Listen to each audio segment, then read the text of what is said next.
자, 오늘 본문의 말씀에 보면 성령 하나님과 성부 하나님, 성자 하나님, 삼위 하나님의 관계에 관한 말씀이 기록이 되어져 있습니다.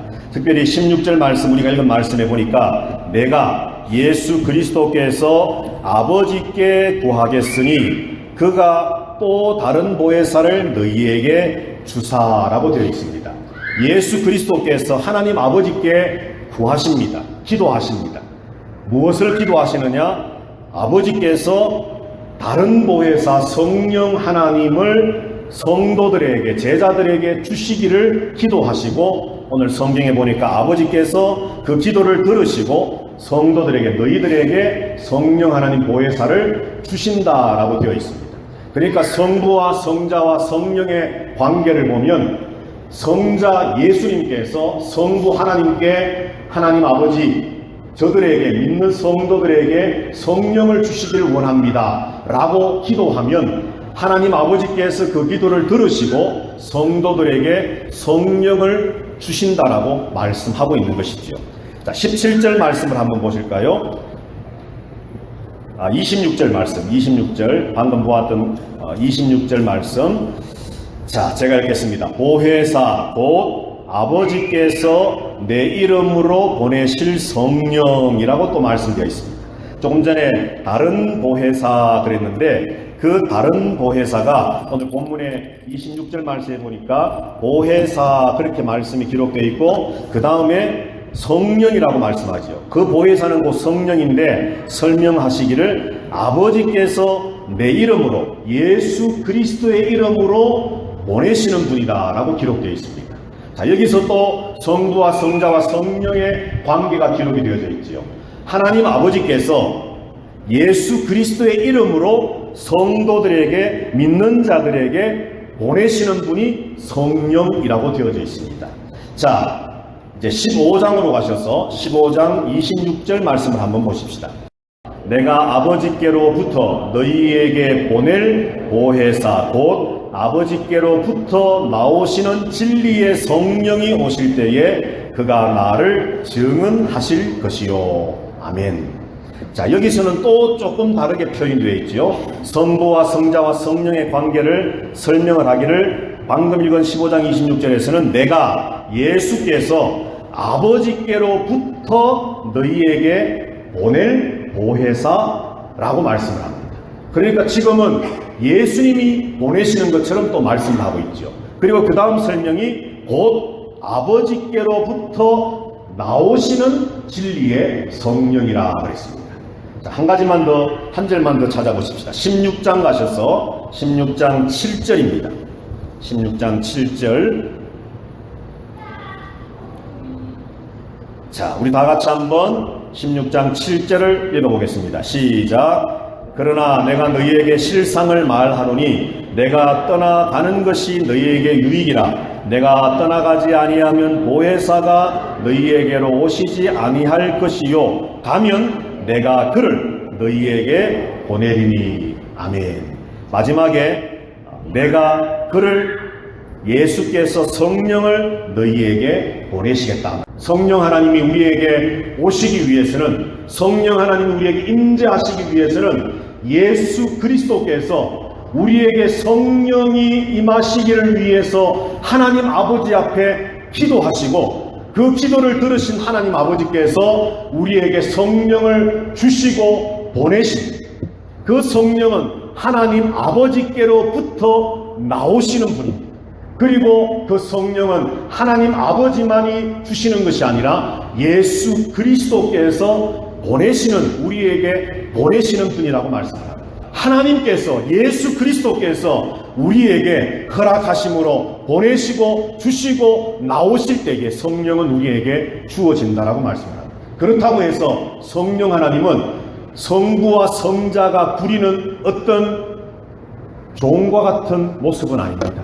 비록 성경에서 설명하기를 아버지께로부터 나오시고 아버지가 주시고 예수 그리스도가 보내시고 하나님 아버지가 보내시는 분이라고 설명되어 있지만 오늘 성경이 이제 뭐라고 말씀을 합니까? 성령의 이름을 이렇게 말하고 있지요. 진리의 영, 보혜사, 또 다른 보혜사라고 말씀을 합니다. 자, 여러분들 보혜사라고 하는 말의 의미가 뭡니까? 보혜사. 보혜사. 좀 어려운 것 같은데 이 보혜사라고 하는 말은 조금 쉽게 말하면 요한 1서 2장 1절에 있는 말로 표현을 하자면 대언자, 대언자. 아버지 앞에 우리에게 대언자가 있으니 곧 의로우신 예수 그리스도시라. 그렇게 말씀을 하는데 보혜사라는 이 말은 바로 대언자라고 하는 말이에요. 그런데 대언자라고 하는 말도 우리 자녀들에게 좀 어려울 수 있는데 이 말은 대신 말해주는 사람, 변호사, 혹은 옆에서 우리를 돕는 사람, 이런 의미입니다.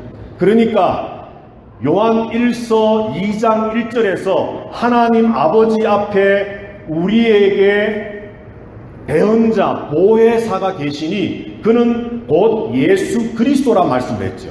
그러니까 우리를 돕는 자, 우리를 변호해 주시는 분, 우리를 위해서 대신 말씀해 주시는 분이 계신데 그는 예수 그리스도입니다. 그런데 요한복음에서 사도 요한은 뭐라고 말합니까? 보혜사, 진리의 성령, 그는 또 다른 보혜사라고 말씀합니다. 보혜사는 예수 그리스도신데 성령 하나님을 또 다른 보혜사라고 말씀을 한다는 거죠. 그러니까 이 말은 뭐겠습니까? 예수님 이꼴 보혜사, 대언자, 성령 이꼴 또 다른 보혜사. 그러니까 이 두 개의 등식을 합쳐보면 예수 이꼴 뭡니까? 성령 하나님이라는 거죠. 비록 성령이 예수님께서 기도하셔서 우리에게 아버지가 주시고 보내시고 예수 그리스도께서 우리에게 보내시고 하나님 아버지가 우리에게 보내시고 하나님 아버지로부터 나오셔서 우리에게 주어지는 하나님이시지만 그럼에도 불구하고 그는 어떤 에너지, 어떤 능력, 하나님이 부리는 어떤 천사와 같은 종이 아니라 똑같이 예수 그리스도와 같은 하나님이시라고 성경은 우리에게 말씀을 해줍니다.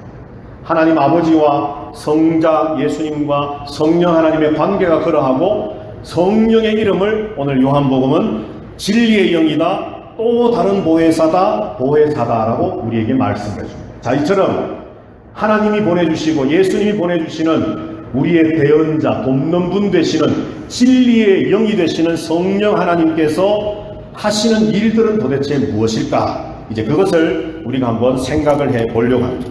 자, 다시 14장 16, 17절 말씀을 보시면 제일 중요한 성령 하나님이 하시는 일을 예수님께서는 이렇게 표현을 하고 계시죠. 16절, 17절을 제가 다시 한번 읽어보겠습니다. 내가 아버지께 구하겠으니 그가 또 다른 보혜사를 너희에게 주사 영원토록 너희와 함께 있게 하리니. 아멘. 성령 하나님이 하시는 가장 중요한 일 중에 하나는 성령 하나님이 우리와 함께 계시는 겁니다. 17절에서는 이렇게 말씀합니다. 그는 진리의 영이라 세상은 능히 그를 받지 못하나니 이는 그를 보지도 못하고 알지도 못함이라. 그러나 너희는 그를 아나니 그는 너희와 함께 거하심이요 너희 속에 계시겠습니다. 아멘. 우리 속에 성령 하나님께서 계신다라고 말씀합니다. 믿으십니까 여러분? 성령 하나님의 사역, 성령 하나님이 일하시는 많은 일들 가운데 예수님께서 제일 중요하게 여기셔서 말씀하신 내용은 성령께서 우리와 함께 계시면서 우리 속에, 저와 여러분의 그 마음, 영혼 속에 함께 계시고 있음, 이것을 성령의 사역으로 말씀을 합니다. 우리가 지난주에 말씀을 함께 나누었었죠. 세 가지의 질문에 관해서 요한복음 14장에 나오는 말씀들을 우리가 함께 살펴보면서 마지막에 생각했던 말씀이 바로 20절 있는 말씀이었죠. 그날에는 내가 아버지 안에, 너희가 내 안에, 내가 너희 안에 있는 것을 너희가 알리라. 예수님 하셨던 이 말씀이 그날에, 마지막 날에, 종말이 가까워지는 그날에, 실제적인 시간의 종말도 마찬가지고 이미 예수 그리스도가 이 땅에 오심으로 종말이 시작되어진 종말론적 삶을 살아가는 이때에 내가 아버지 안에, 아버지는 내 안에, 그리고 아버지도 너희 안에, 나도 너희 안에, 너희들은 우리 안에 있다라고 말씀합니다. 그것이 실제로 어떻게 이루어지느냐? 바로 성령을 통해 이루어지는 겁니다. 믿으십니까, 여러분?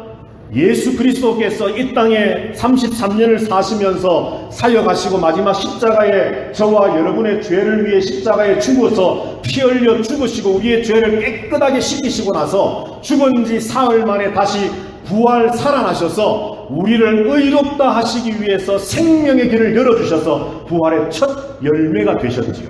그리고는 우리에게 살 길을 열어주셨습니다.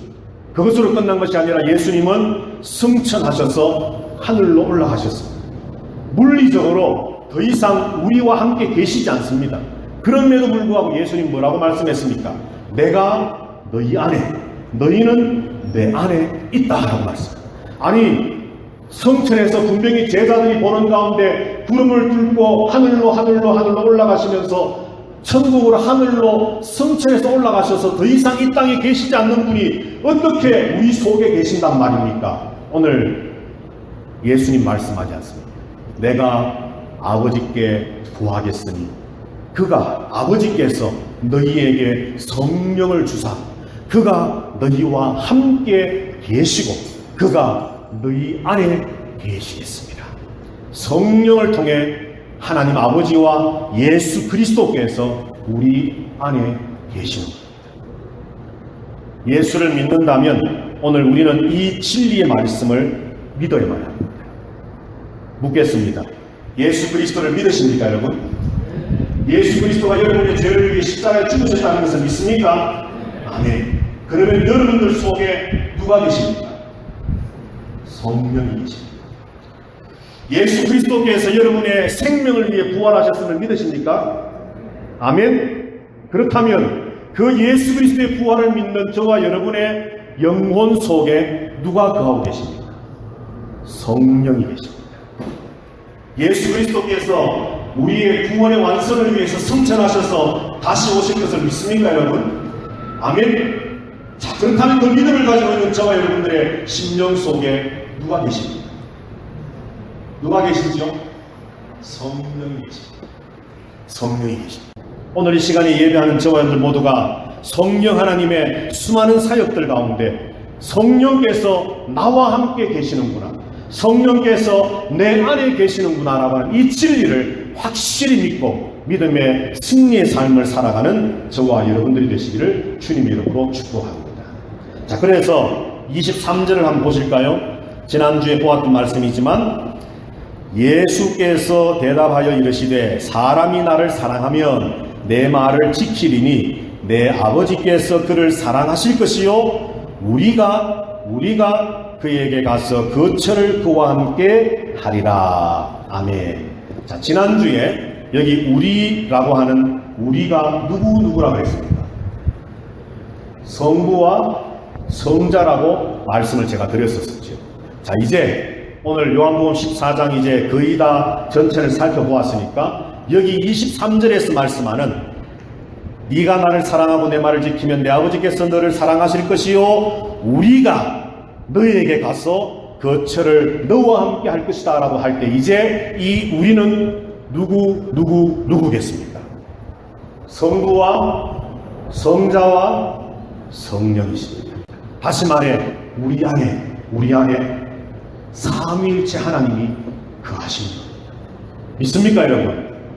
저와 여러분은 보통 존재가 아닙니다. 예수를 믿으면 신실한 믿음의 사람은 정말 예수 그리스도의 십자가를 믿고 부활을 믿는 그 믿음의 사람은 보통 사람이 아닙니다, 여러분. 똑같이 하루 세 끼 먹어야 되고 또 배가 차면 찌꺼기를 내보내야 되고 피곤하면 잠자야 되고 때로는 분노가 일어나고 화도 나는 그런 연약한 존재이지만 우리가 예수 그리스도를 믿고 그의 십자가와 부활을 믿는 믿음의 사람이라고 한다면 저와 여러분은 결코 이 세상에 혼자가 아닙니다. 예수님 말씀하셨잖아요. 지난주에 18절에서 내가 너희를 고아와 같이 버려두지 아니하리라. 저와 여러분은 절대 혼자가 아닙니다. 우리 속에 내 속에 성부와 성자와 성령이 계십니다. 믿으십시오, 여러분. 저와 여러분은 위대한 존재입니다. 아무도 아멘을 안 하시네요. 저와 여러분은 보통 존재들이 아닙니다, 여러분. 내 안에 하나님이 계세요. 결국은 하나님께서 저와 여러분을 하나님의 백성 삼으셔서 그리고 우리의 하나님이 되셔서 창조주이신 그분과 피조물인 우리가 하나가 되어 구원의 완성을 이루심, 이것이 바로 성경이 우리에게 가르쳐주기를 원했던 가장 중요한 메시지. 그런데 오늘 사도 바울은 구약 성경을 인용을 하면서 우리는 성전이다, 성부와 성자와 성령이 내 안에 거하시기 때문에 우리 자체가 성전이다, 거룩한 집이다. 그러므로 하나님이 우리를 성전 만드신 다음에 하나님이 목표하시는 것이 뭐냐? 16절 마지막에 있는 것처럼 하나님은 우리의 하나님이 되시고 우리는 하나님의 백성 되는 것이라고 말씀합니다.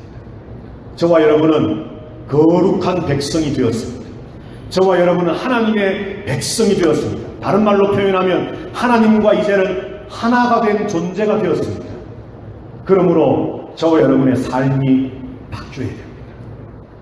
자, 두 번째로 성령 하나님의 사역이 어떤 사역이냐? 요한복음 15장 26. 내가 아버지께로부터 너희에게 보낼 보혜사 곧 아버지께로부터 나오시는 진리의 성령이 오실 때에 그가 나를 증언하실 것이요. 아멘.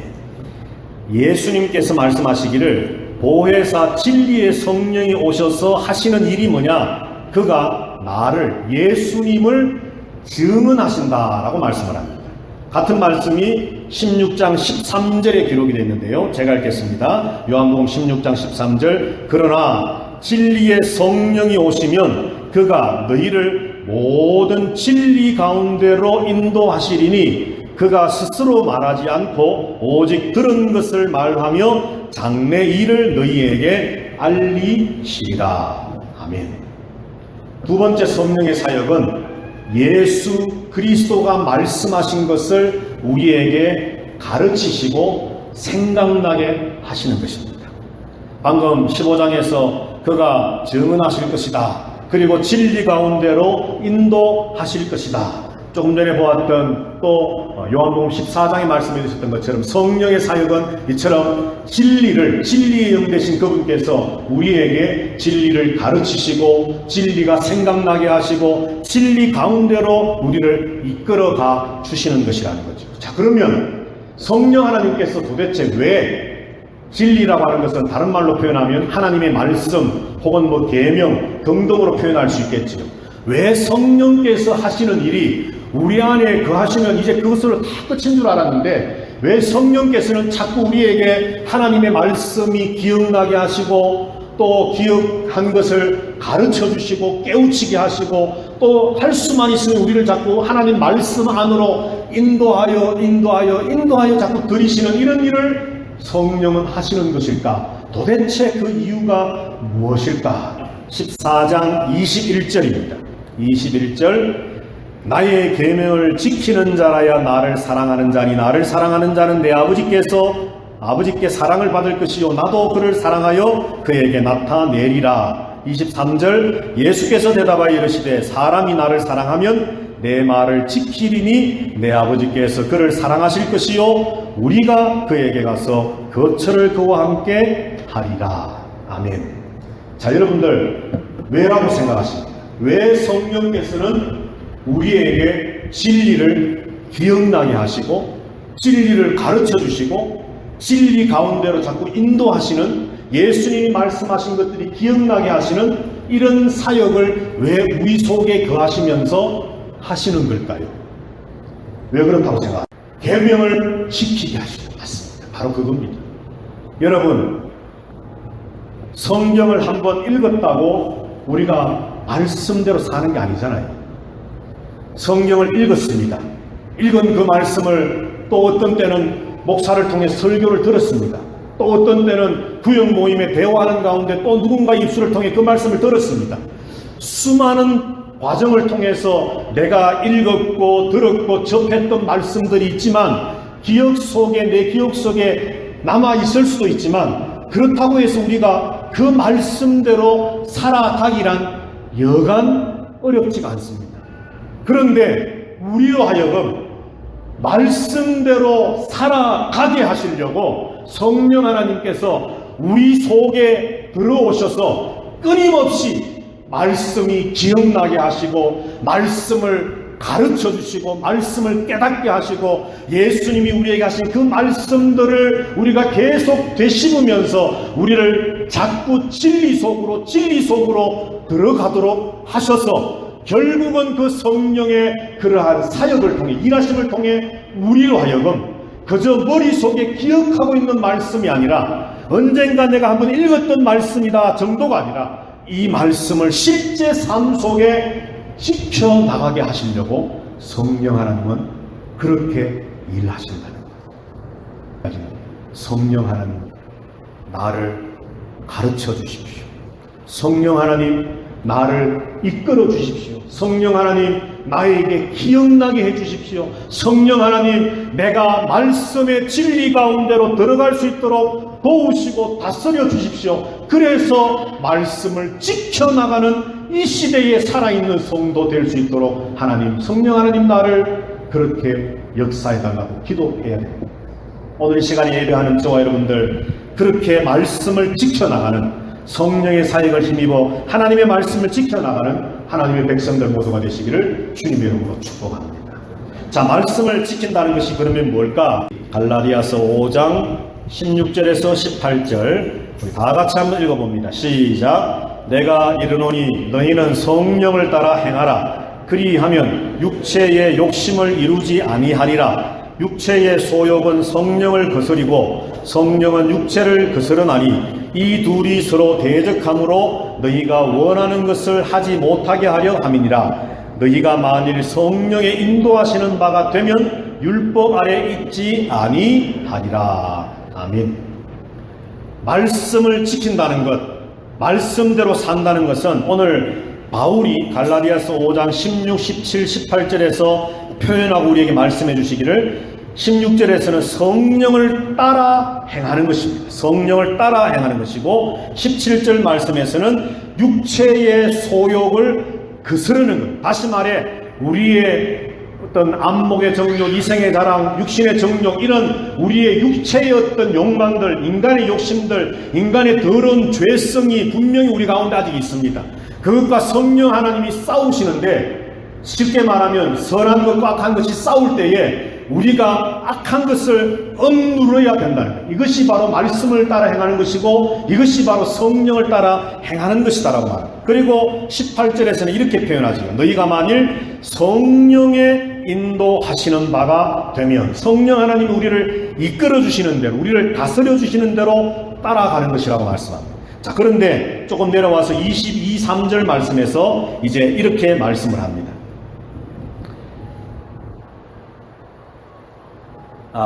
22, 3절을 읽기 전에 제가 19절부터 21절까지 말씀을 제가 읽겠습니다. 육체의 일은 분명하니 곧 음행과 더러운 것과 호색과 우상 숭배와 주술과 원수 맺는 것과 분쟁과 시기와 분냄과 당 짓는 것과 분열함과 이단과 투기와 술 취함과 방탕함과 또 그와 같은 것들이라. 전에 너희에게 경계한 것 같이 경계하노니 이런 일을 하는 자들은 하나님의 나라를 유업으로 받지 못할 것이요. 자, 22, 3절 다 같이 읽습니다. 시작. 오직 성령의 열매는 사랑과 희락과 화평과 오래 참음과 자비와 양선과 충성과 온유와 절제니 이 같은 것을 금지할 법이 없느니라. 아멘. 성령의 인도하심을 받을 때 나타나는 결과와 육체의 욕심을 따라 행할 때 나타나는 결과를 19절부터 23절에서 비교해서 말씀드렸죠. 성령을 따라 행하는 삶의 결과는 성령의 열매로 나타나는 사랑, 희락, 화평, 오래 참음, 자비, 양선, 충성, 온유, 절제. 그러나 육체의 욕심을 따라 행한 결과 혹은 그 원인들 19, 20, 21절에 길게 기록되어 있는 이것들이 바로 그러한 것들이라는 말씀입니다. 말씀을 지킨다는 것이 뭡니까? 성령의 도우심을 힘입어 산다는 것이 뭡니까, 여러분? 우리의 삶을 통해서 하나님이 원하시는 성령의 열매와 같은 그러한 모습들이 우리 가운데 나타나는 것, 이것이 바로 말씀을 지키며 사는 삶의 모습입니다. 이것이 바로 성령의 인도하심, 내 안에 거하시는 성령의 인도하심을 따라 살아가는 삶의 모습입니다. 근데 여러분들 중요한 것이 한 가지 있습니다. 21절에 제일 마지막에 뭐라고 기록이 되어 있습니까? 21절 제일 마지막에 이런 일을 하는 자들은, 앞에서 말했던 육체의 일들을 행하는 자들은 뭐라고 하나님이 경고하셨지요? 하나님의 나라를 유업으로 받지 못할 것이다 라고 말씀했습니다. 하나님의 나라를 받지 못한다, 이게 무슨 말입니까 여러분? 쉽게 말하면 천국 못 간다 이 말입니다. 다시 말하면 구원이 없다 이 말입니다. 아니, 예수를 믿느냐 안 믿느냐가 구원 받느냐 못 받느냐, 천국 가느냐 안 가느냐 못 가느냐 기준인 줄 알았는데, 음행, 더러움, 호색, 우상숭배, 주술, 원수 맺는 것, 분쟁 등등등 이런 행동으로 나타나는 삶의 모습으로 천국을 가느냐 못 가느냐 기준이 된다? 지금까지 배우고 알았던 것과 전혀 다른 것 아닙니까 목사님? 그렇게 생각하실 수도 있겠지요. 그러나 여러분, 이것만 보고 말하면 안 됩니다. 지난주에 우리가 3명의 제자와 예수님의 질문과 대답을 살펴보면서 우리가 마지막에 살펴보았던 질문에 우리가 함께 말씀을 나누었었지 않습니까? 예수 그리스도를 믿는 것, 길이요 진리요 생명 되신 예수 그리스도를 믿는 것, 곧 하나님 아버지를 믿는 것인데, 그 예수 그리스도를 믿는 믿음이 우리에게 있다면 삶으로 나타나야 되는 겁니다. 삶으로 나타나지 아니하면, 다시 말해서 성령의 열매인 사랑, 희락, 화평, 오래 참음, 자비, 양선, 충성, 온유, 절제, 이런 삶의 모습으로 나타나지 아니하고 그 예수 믿는다라고 말하는 사람이 삶의 모습을 보았을 때에 그의 삶이 오늘 19절부터 21절에 나오는 이런 삶의 모습만 나타난다면, 삶 때문에, 어떤 행위 때문에 지옥 가는 것이 아니라 이 삶이 있다는 것은 곧 예수 믿는 믿음이 없음이라고 성경 우리에게 말씀해 주시는 거라는 거죠. 그래서 성경은, 하나님은 이런 일을 하는 자들은 하나님의 나라를 유업으로 받지 못한다라고 말씀하십니다. 다 같이 이제 한번 저를 따라 해보시기 바랍니다. 내 안에 하나님이 계십니다. 그러므로 나는 보통 사람이 아닙니다. 그러므로 나는 지금 이 시대의 주인공입니다. 믿으십니까? 여러분들 조연 아닙니다. 주연입니다. 아이고 목사님, 이 얼굴에 무슨 주연은 아이고 왜 자꾸 얼굴 자꾸 생각하세요. 얼굴을. 내 안에 하나님이 계시니까 주연이라니까. 오늘 이후로 내 안에 계신 성령과 함께 승리의 삶을 살아가는 정말 모두가 되시기를 주님의 이름으로 축복합니다.